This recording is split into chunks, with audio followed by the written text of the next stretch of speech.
lại với Lisa Channel và hôm nay chị có một bộ sưu tập quần áo với phong cách rất là ngầu nè, muốn cho các em xem và bây giờ thì chị sẽ bắt đầu chơi thử cho các em xem nhé.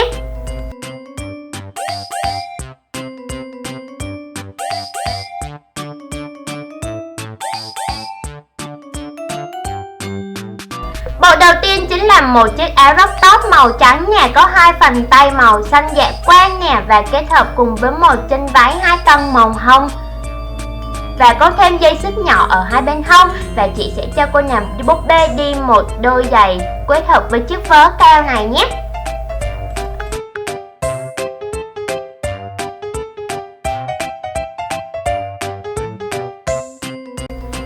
Và phụ kiện kèm theo sẽ là chiếc mũ này nhé. Các em thấy sao nè, rất là hợp đúng không nè?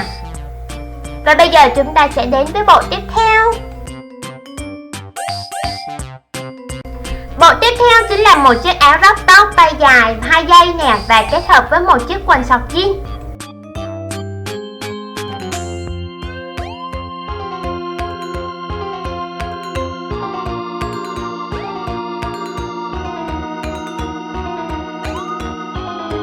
Phụ kiện kèm theo là một chiếc choker cổ nè, rất là ngầu đúng không nè?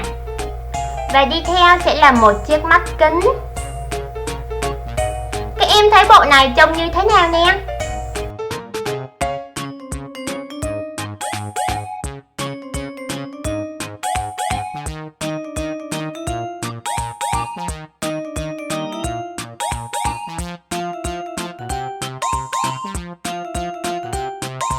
Và bộ cuối cùng chính là một chiếc áo khoác bomber với dáng ngắn nè, kết hợp cùng với một chiếc chân váy màu tím với thắt lưng bản to.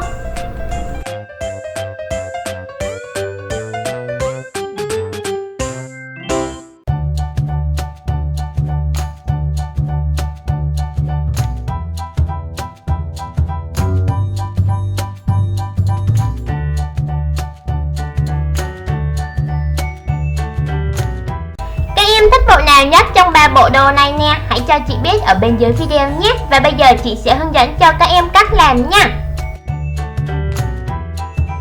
Các em có thể vẽ theo ý thích của mình nè, hoặc là liên hệ với chị để chúng ta lấy những cái tấm hình này ra in nhé.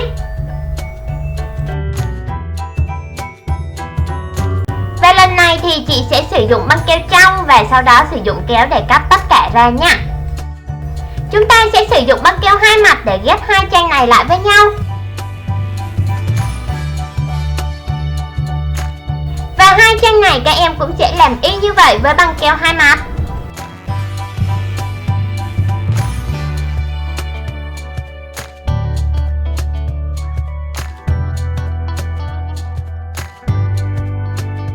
Bây giờ thì chị sẽ sử dụng băng keo trong để dán hai trang này lại với nhau nhé.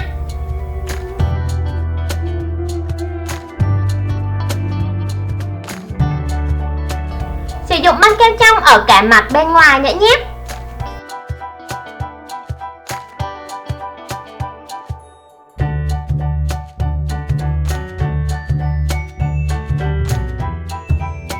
Và cuối cùng thì các em sẽ dán băng keo hai mặt ở bên dưới các đồ dùng quần áo này nhé. Và sau đó thì chúng ta sẽ bắt đầu sắp xếp lên theo ý thích của mình nè.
bộ sưu tập của lần này như thế nào nè, các em có thấy thích không?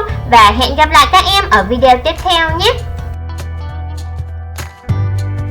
Nếu các em thích thì hãy ủng hộ chị